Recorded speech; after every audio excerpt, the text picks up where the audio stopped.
That company, Amzchef, I guess they call it, that sent me out that pasta maker a while ago, contacted me just a little while ago and asked if I'd like to try one of their meat grinders made for the KitchenAid mixer. And we really love that pasta maker. It works good. So I said, sure, I'll try it. I'll make a video about it. So here it is unpacking it. Arrived in a nice small box here. Now we do have that big old meat grinder that we use, but that's really a pain to get out and carry up. And we have to keep it in the basement because we have no place to keep it. And my wife thought this would be a really good option for the mixer and not take up a lot of storage space. So this is how it comes. It comes with a hamburger press also. And in this video, I found a recipe online for a maple chicken breakfast sausage that I'm going to try making with it. So, if you stick with me, you'll see what I wound up with. But basically, it all comes in one box here, and it comes with a lot of different size plates for the grinding, and it comes with a couple different blades and stuff. And I'm not going to try them all today. I'm just going to try the 1/8mm plate.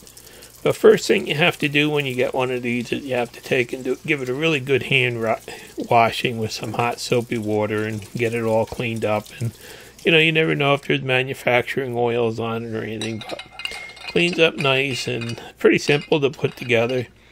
You got that auger that goes in there, and then there's a blade that goes on with the flat side out, kind of the sharp edges out. And then you pick the plate that you want to use, and then there's just a ring that kind of snugs that up against the inside of the blade. And a little hopper up there to put your meat on. Now this goes into the end of the KitchenAid just like that pasta maker did. And you just have to get it engaged in the square drive there. And then line it up and tighten it down so that little thumb screw is in the pinhole there. And this recipe calls for 2 pounds of chicken breast, and I've got about 2.5 here, a little bit more. And I figure by the time I trim it and stuff, it'll be good enough. And first thing I'm going to do is just cut it up to chunks that'll fit down in that tube of the grinder there. Now this is chicken that was we had frozen previously, so I'll show you later. It is a little bit moister than just if you use fresh chicken. So I got the chicken cubed up there and gonna grind it up here. I've got the 8mm plate on there, and basically it really works good. You can see it goes right through. Doesn't really seem to put much of a strain on the mixer or anything. And it's not smelly like the motor in our old grinder was. And it's really, you can see here it really does work good. Now this is just with chicken. I will be using other types of meat stuff in the future. But for now, you can see it. Basically it's just like a standard grinder, and it's going to be nice to have something that you can just use, pull out and use, and not have to drag a big machine out. So there you can see it's it runs through pretty fast. You put the mixer on the 4th speed, it says, and that's what I did. So it does do a good job. And we do buy all kinds of beef in chunks and stuff and grind it up on our own for different recipes. So this will be nice to be able to just do a little bit of a recipe at a time and not have to grind up a ton of it and freeze it. So once you're done, it comes right out. Everything comes apart, and there's a little bit of meat left. You can see a little bit of chicken meat left in the hopper there. The thing gets caught back there, but that seems to be about the exact same amount that we had in our last grinder. So, it's really not that much difference. So now I'm going to get all the spices out for this recipe. And it turns out I think it's the most spices I've ever used in any single recipe. So it's real handy having everything in this spice rack where it's just at eye level. You can just, pick out what you need and not have to dig through stuff looking for it. And I did have to buy a thing called rubbed sage. I'd never heard of that before. And there's a maple syrup that came out of my trees in the backyard a couple months ago. And some parsley and onion and garlic and peppers and nutmeg and Himalayan pink salt. So I'm going to start out by, putting the stuff in that the recipe calls for. First, it calls for 3 tablespoons of a maple syrup. And this is the syrup that I made, and it's really good. This should be really good flavor for the sausage. That's kind of why I tried this recipe. I was looking for something to, use a little bit of the syrup up in.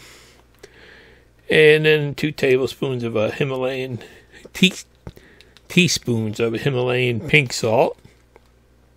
And I guess you could substitute other salts, but we do use a lot of this, so we did have it. And then you have 2 teaspoons of rubbed sage. Now, I never knew what rubbed sage was before I printed out this recipe. And actually, I couldn't find it at our local Amish store, so I had to order this little bottle of it on Amazon. It turns out it's like a real fluffy type sage where they supposedly rub the leaves together, I think, instead of grinding it, and it gives it more flavor. But it does really smell great, and, it is real fluffy. And then we got some 1.5 teaspoons of a dried parsley.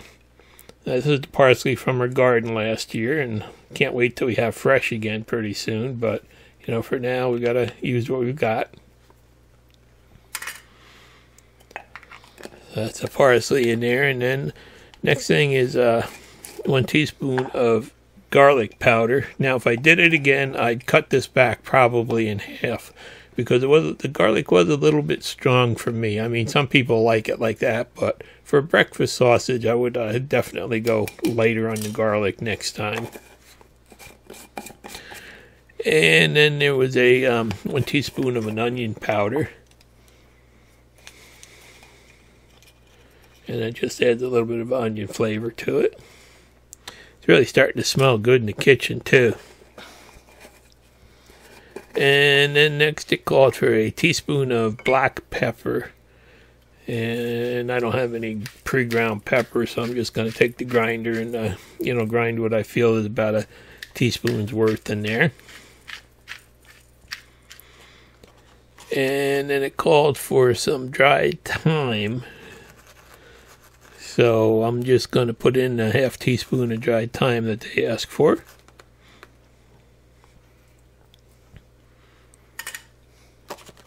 And then some red pepper flakes. Here's a 1/4 teaspoon of red pepper flakes. And they did add a nice little tiny bit of flavor to it. I could have used a little bit more of them, I think. And then there's some a 1/4 teaspoon of ground nutmeg. And you definitely could taste that a little bit with the maple syrup in there. And then it said a pinch of ground cloves, so I'm just going to grab onto a pinch. And that's basically it. That's the most spices I've ever put in one bowl at any time, I think. And there it is. Looks like that. My wife threatened me I better clean up after myself this time, so I'm putting everything away. And that vacuum sealer for the jars, we love that thing. This is the wide mouth one, and we've used that like thousands of times, and it's worked perfect every time. So that's a really good thing to have for things like this pink salt that you don't want any moisture to get into. So you just pull a vacuum on it, and it's good. It's good no matter what. You can stick the jar under water now and it'll still be good. So now it's time to mix it up, and this is where I could feel it was a little bit too mushy. I should have probably listened to my wife and used fresh chicken breast, but we had the chicken in the freezer, so I decided I was going to use that. But somehow when you grind the frozen stuff, it's easier to cut up and grind, but it comes out a little bit softer. And once you throw all that syrup in there and stuff, it really did make it kind of soft and gooey. You can see there. So I really can't make the patties out of it that I want to right now. So what I'm going to do is I put some wax paper on a cookie sheet. And I'm just going to make the patties up the best I can and put them on the wax paper. And then I'm going to take this whole thing and throw it down in the freezer for an hour and just let them firm up so that I can handle them and cook them without falling apart. And it sure does smell good in here. It really, it really does have a pretty neat smell. So that's all the patties I got from it. None of them are identical in size or anything, but, I think they'll cook down pretty close. And I did clean up everything and put it away, and it didn't take long to clean up. They give you a little brush for cleaning out everything and, washing it up. So I can't wait to try to, stuffing some sausages into casings and stuff and try the hamburger press and some of the other cutters. But the good thing about it is that we can just, put it right back in this little box it came in and put it in the closet on the shelf, and it won't take up much room. So my wife is real happy about that. And it's light, so she can pick it up without having to move a big machine. It does come with a 1-year warranty, it said.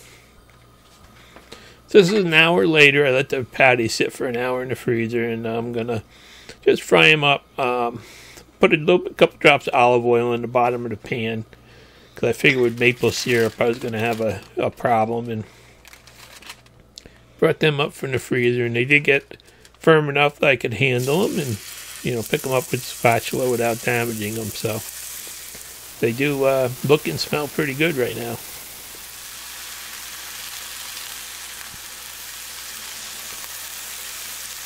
So I'm just frying up patties this size to make sandwiches out of. We're going to use them for like egg sandwiches and stuff like that over the next couple of days. So you can stuff this in casings, or you can make different sizes, or, whatever you want with it. But this is what I decided to go with.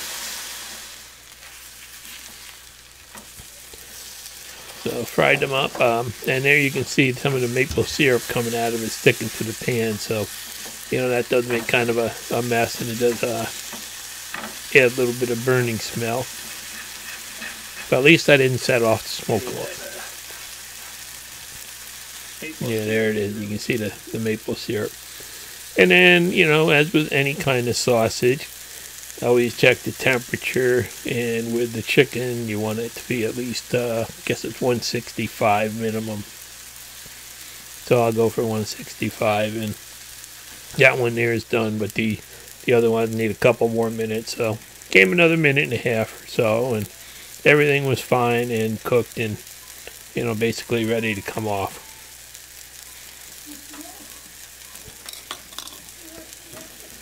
They sure do smell good right about now. I wish they made a smell-o-vision.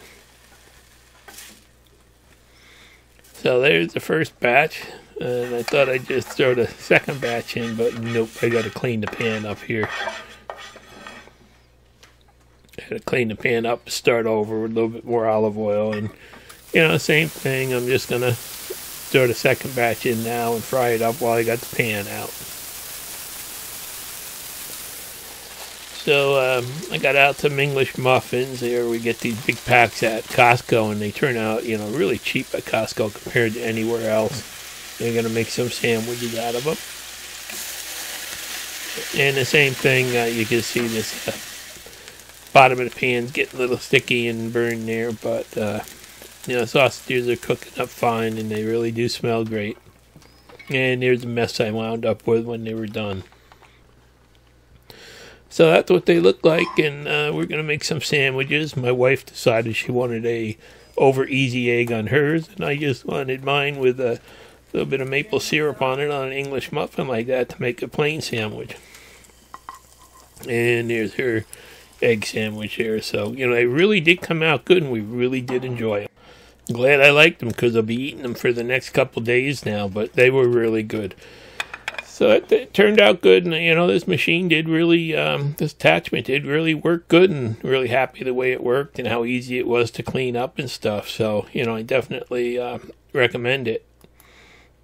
And I'll put a link to that in the description, along with a link to the page if you want to get a printout of this recipe.